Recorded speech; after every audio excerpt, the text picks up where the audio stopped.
ప్రభునందు నాకు అత్యంత ప్రియమైనటువంటి వారులారా, మన ప్రభువును రక్షకుడైనటువంటి యేసుక్రీస్తు వారి యొక్క శుభనామములు మీ అందరికీ నా హృదయపూర్వకమైన శుభములు, వందనములు తెలియజేస్తున్నాను.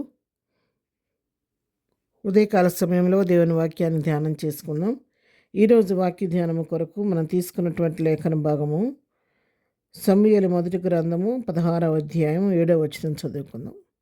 అయితే యెహోవా సమూయేలుతో ఇలాగ సెలవిచ్చెను, అతని రూపమును అతని ఎత్తును లక్ష్యపెట్టకము. మనుషులు లక్ష్యపెట్టి వాటిని యెహోవా లక్ష్యపెట్టడు. నేను అతని త్రోసివేసి ఉన్నాను. మనుషులు పైరూపము లక్ష్యపెట్టుదురు కానీ యెహోవా హృదయమును లక్ష్యపెట్టును. ఆమెన్. దేవుని నామమునకు మహిమ కలుగును గాక. ఇక్కడ ఈ వాక్య భాగాన్ని మనం గమనించినట్లయితే, యెష్షయి ఇంటికి ప్రవక్త అయినటువంటి సమూయేలు దేవుని చేత పంపబడ్డాడు.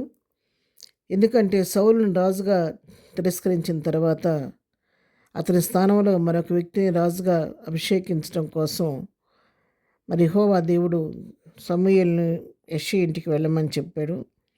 బెత్లెహేములోని యెష్షయి ఇంటికి వచ్చినప్పుడు మొట్టమొదటిగా యెష్షయి కుమారులను పిలిచినప్పుడు తన పెద్ద కుమారుడు తన ముందుకు ఎలియాబు వచ్చినప్పుడు అతను చాలా ఎత్తు, మంచి రూపము, దేహదారుఢ్యం కలిగిన వ్యక్తి, యుద్ధవీరుడిలాగా కనబడేసరికి సమూయేలు అనుకున్నాడు కదా, దేవుడు పర్సనాలిటీని బట్టి చూస్తే దేవుడు కోరుకున్న వ్యక్తితోనే అయి ఉంటాడు, అతను అభిషేకిద్దామని ఆలోచించుకుంటున్నాడు మనసులో ఈ విధంగా తలుస్తున్న సమయంలో యెహోవా దేవుడు ఎమ్మటే సమూయేలుతో మాట్లాడుతున్నాడు కదా, అతని రూపాన్ని చూడొద్దు, అతని ఎత్తుని బట్టి నువ్వు లక్ష్యపెట్టొద్దు, అతని రూపము ఎత్తుని బట్టి నువ్వు లక్ష్యపెట్టి ఇతన్ని కోరుకున్నాడు అని చెప్పి నువ్వు పొరపడొద్దు.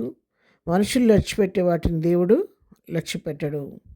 నేను అతను త్రోసివేసి ఉన్నాను, అతను నేను కోరుకున్నవాడు కాదు. నేను కోరుకున్న వ్యక్తి ప్రత్యేకంగా ఉన్నాడు, ఈ వ్యక్తి కాదు. అంతేకాదు, మనుషులైతే పరోపన చూస్తారు కానీ లక్ష్య పెడతారు కానీ నేను యెహోవాను, నేను హృదయాన్ని లక్ష్యపెట్టే దేవుణ్ణి, నేను హృదయాన్ని పరిశీలించే దేవుణ్ణి అని చెప్పని ఇక్కడ సమూయేలుతో చెప్తూ ఉన్నాడు. అవునండి, ఇర్మియా గ్రంథం 17వ అధ్యాయం 10వ వచనం కూడా మనం చదువుకుంటే, యెహోవాను నేను హృదయమును పరిశోధించువాడను, అంతరింద్రియములను పరీక్షించువాడను. ఆమెన్. ఆయన యెహోవా హృదయ పరిశోధకుడు, అంతరింద్రియాలను లోతుగా పరీక్షించే దేవుడు. మనుషులైతే మనిషి యొక్క పేరూపం చూసి వాళ్ళ హృదయంలో అతని ఏళ్ళలో ఒక అభిప్రాయాన్ని ఏర్పరచుకుంటారు. ఒక వ్యక్తిని చూడంగానే ఈయన చాలా మంచోడు అనుకుంటారు. ఒక్కొక్క వ్యక్తిని చూసి అబ్బో ఈయన చాలా గయాళిదిలాగా ఉందనుకుంటారు. కొంతమందిని చూసి ఈమెకి చాలా గర్వం అనుకుంటారు, మాట్లాడదు ఎవరితో, చాలా గర్వంగా ఉంటుంది అనుకుంటారు. రకరకాలుగా వాళ్ళకి అభిప్రాయం ఏర్పరచుకొని ఆ వ్యక్తి మీద అదే అభిప్రాయంతో ఉంటారు. కానీ ఎప్పుడైనా మనకు అవకాశం దొరికినప్పుడు ఆ వ్యక్తితో కొంత సమయం గడిపినప్పుడు అతని యొక్క స్వభావం ఏంటనేది క్రమక్రమంగా అతనితో కలిసి మనం సహవాసం చేస్తున్నప్పుడు మనకు అర్థమైనప్పుడు అనుకుంటాం, అయ్యో ఈమెకు చాలా గర్వం, ఎవరితో మాట్లాడదు అనుకున్నానే, కానీ ఈమె చాలా మంచి మనిషి, మనం మాట్లాడుతుంటే ఎంతో మంచిగా మాట్లాడుతుంది, దైవికమైన మాటలే ఆమె నోటి వస్తున్నాయి, ఏ వ్యర్థమైన సంభాషణ మాట రావట్లేదు, ఆమె దైవికమైన స్త్రీలాగా ఉంది, నేను పొరపాటున అనుకున్నానని చెప్పని మనం పశ్చాత్తాపడే పరిస్థితులు కూడా ఉంటాయి కొన్ని. ఎందుకని మానవ నైజాన్ని బట్టి, పైరూపాన్ని బట్టి మన ఒక ఆలోచనలోకి మనం వచ్చేస్తాం. కానీ దేవుడు అలా కాదు. ఏ వ్యక్తిని కూడా పైరూపాన్ని బట్టి ఆయన సర్టిఫై చేయడు, కానీ ఆ మనిషి యొక్క హృదయాన్ని లక్ష్య పెడతాడు దేవుడు, అంతరింద్రియాన్ని పరిశీలిస్తాడు. అప్పుడు పరీక్షించిన తర్వాత అతనికి యోగ్యమైన స్థితిలో ఉన్నవారిని తన కొరకు దేవుడు ఏర్పరచుకుంటాడు. ఇక్కడ కూడా అంతే, అందరిని త్రోసివేసిన తర్వాత చివరి కడసారాడినటువంటి దావీదుని ఎన్నుకొని వచ్చినప్పుడు నేను కోరుకున్నవాడు ఇతడే అని చెప్పని దావీదుని రాజుగా చేశాడు.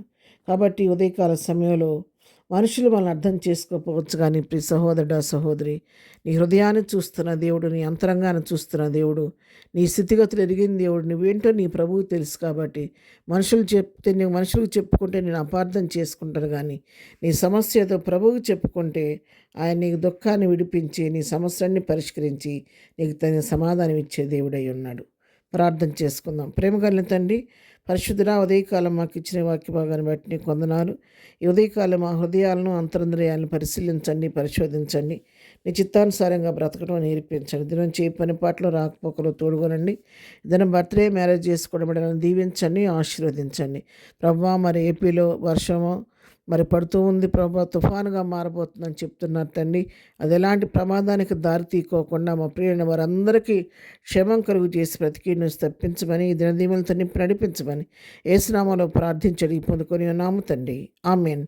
ప్రభు కృప సదాకాలం మనందరికీ తోడై నడిపించును గాక. ఆమెన్.